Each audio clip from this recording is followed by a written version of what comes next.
자, 영어 표현으로는 글루코스라고 하고요. 우리말 번역은 포도당이라고 하죠.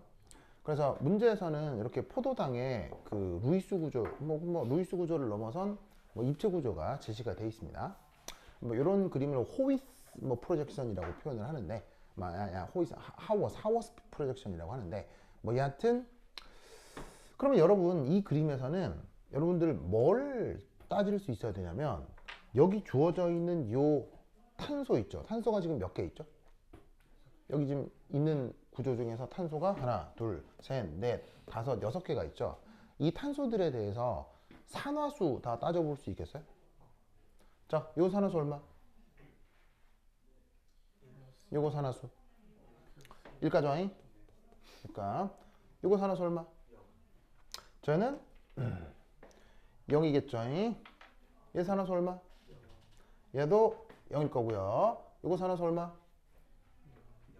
얘도 0이겠네요. 얘 산화수 얼마? 자, 쟤도 0이겠네요. 얘 산화수 얼마? 제 같은 경우는 보시다시피 산화수가 1-가 되겠네요. 알겠죠? 그래서 분자 구조 내에서 각 탄소마다 그 산화수가 열에 나타난다 이런 얘기지. 그래서 사실 탄소들이 당연히 구조적으로도 동등해요. 절대로 동등하지 않아요. 다른 상황이라 이런 얘기지. 그래서 이렇게 돼 있는 게 그 뭐냐면은 포도당 글루코스의 구조식인데, 문제에서는 이 관련한 뭘 한번 작성해 봐라. photosynthesis, 우리말 번역 광합성, 알겠죠? 광합성과 관련된 화학식을 써보라 라고 되어 있습니다. 그래서 문제에서는 누구하고 누가 반응을 한다? 이산화탄소하고 물이 반응을 한다, 그런 말이 나오지. 근데 사실 광합성 수식이라고 하는 건 엄청 유명하잖아요. 중학교 국어사에도 나오고. 그럼 이때 이산화탄소하고 H2O가 반응을 해서 글루코스, 포도당이 만들어지고, 그리고 부산물로 산소기체가 나오잖아. 그럼 이럴 때 이 앞에 화학 양론 계수를 어떻게 써주면 질량 보존이 성립을 해요? 바로 여기다가 6, 6, 6 이렇게 써주면 되겠지 무슨 말인지 알겠죠? 근데 이게 생물학적인 미케니즘 관점에서는 이게 12개였나? 맞아? 이게 미케니즘 관점에서는 여기 이제 물이 6개가 더 있고, 그리고 또 이게 얘가 한번 다 관여를 한 다음에 한 바퀴 쭉 돌고 또 물이 6개가 떨어져 나오는, 아마 그런 걸 거예요. 그 미케니즘 관점에서는. 근데 이제 화학 반응식을 쓰라고 할 때는 이게 같은 건 소거해도 되니까 이렇게 써도 그만, 사실 이렇게 써도 그만일 것 같아요. 여하튼. 그래서 이제 요게 그 유명한 광합성 뭐냐면은 반응식이 되겠습니다. 이 광합성 반응식에서 탄소 산화수 얼마입니까? 요 탄소 산화수 얼마입니까? 요 탄소 산화수가 0인 거 알겠죠? 그러면 여기서 잘 봐요. 플러스 1, 0, 0, 0, 0, 마이너스 1인데 왜 0인 거예요? 이때 산화수는 평균 산화수일 테니까요. 자, 그리고 이런 식의 포도당을 일종의 뭐의 한 종류라고 얘기할 수 있죠? 포도당과 같은 이런 물질들을 무슨 물질이라고 하기도 하죠? 탄수화물.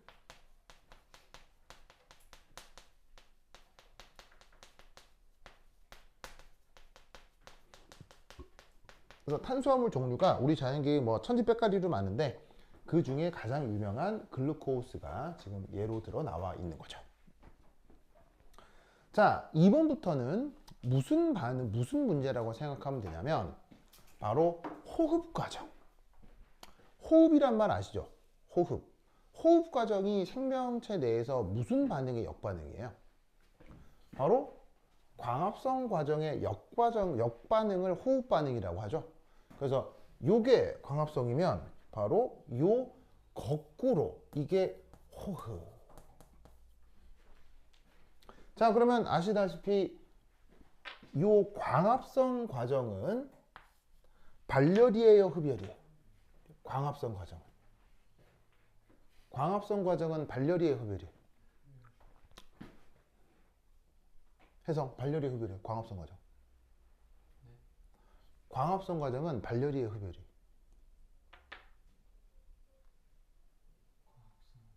광합성 과정은 발열이에요, 흡열이에요? 바로 흡열 과정이죠. 흡열. 왜? 뭐가 필요하기 때문에? 빛에너지가 필요하기 때문에. 아시겠어요? 그런데 호흡 과정은 발열이에요, 흡열이에요? 발열이죠. 네. 그래서 어떻게 된다? 호흡 과정에서 나타나는 외부 발열량으로 그걸로 가지고 생명체들이 살아갈 거다, 이런 말이지. 무슨 말인지 알겠습니까?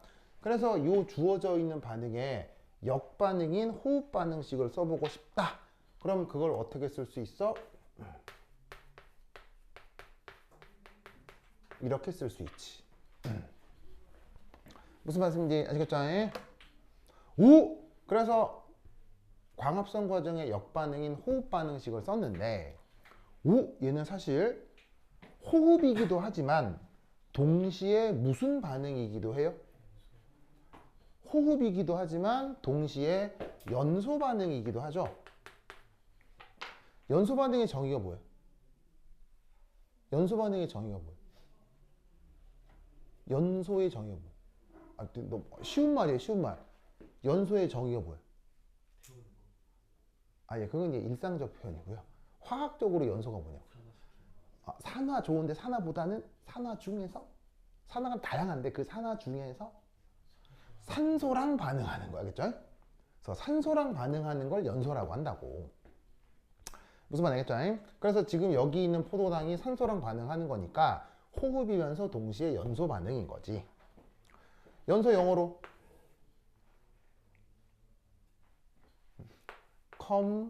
combustion이라고 합니다. 뭐 이 정도 단어는 알아두도록 하시고, 영어 시험 문제 한 번씩 나올 수도 있으니까. 자, 그러면 이때 잘 봐요. 요 연소 반응에서 요 산소의 산화수는 얼마입니까?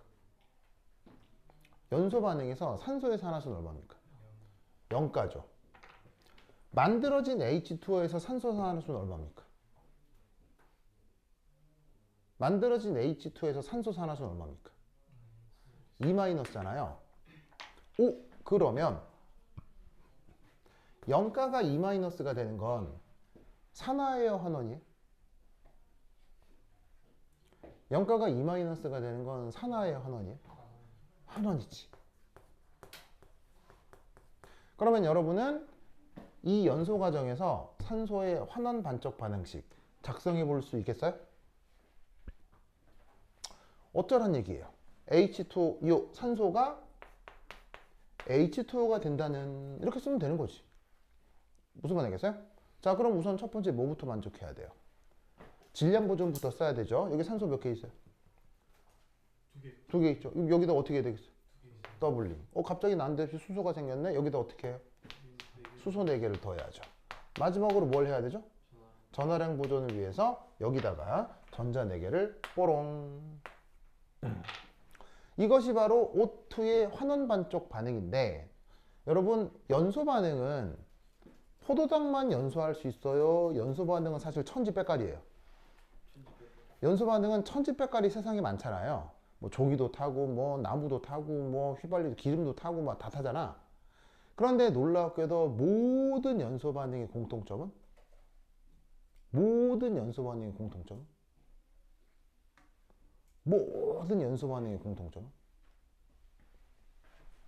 예를 들면 종이도 타요, 기름도 타요, 포도당도 타요, 뭐 고기도 타요, 뭐 풀도 타요, 뭐 다 타잖아.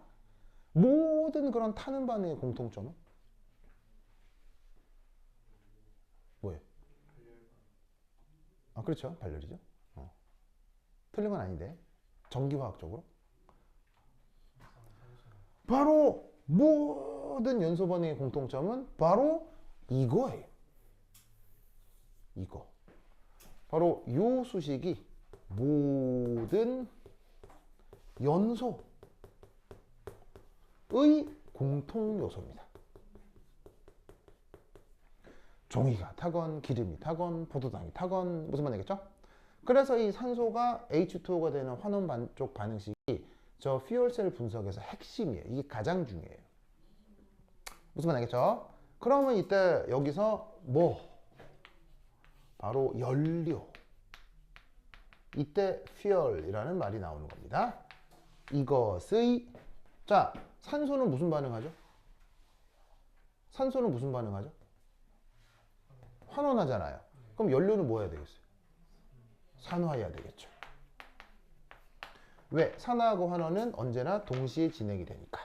그러면 그 연료의 산화 반쪽 반응식 작성할 수 있겠어요? 어떻게 주시면 되겠습니까? 여기에 전체 반응이 있죠. 전체 반응. 이게 전체 반응이고 이게 환원 반응이에요. 그러면 산화 반응은 어떻게 만들어주면 되겠어요? 전체에서 환원을 빼서 산화를 만들면 되겠죠. 무슨 말 알겠죠? 그런데 여기 산소가 몇 개 관여해요? 6개 관여하죠? 그러면 요 주어져 있는 반응식에다가 곱하기 뭐? 6. 알겠죠? 여기도 산소가 6개가 있으니까 여기도 산소를 6개로 만드는 거지.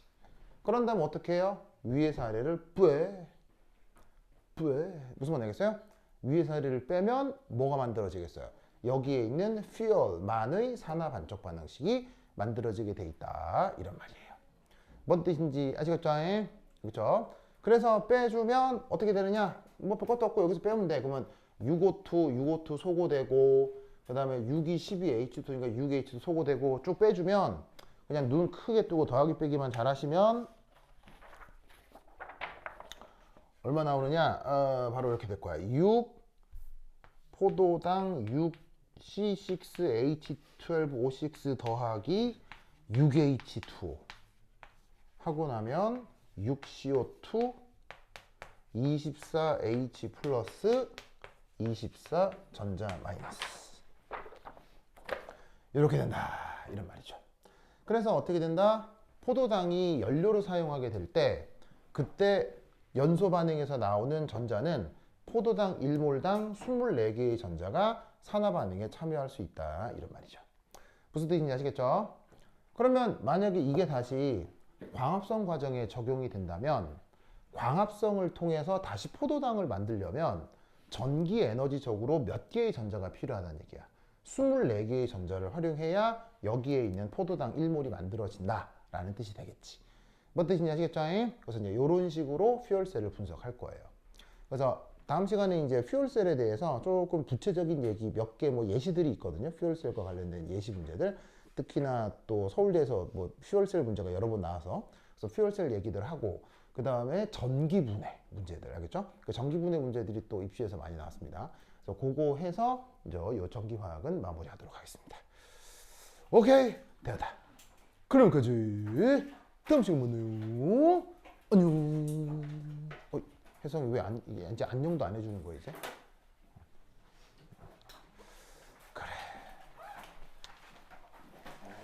시마이네스.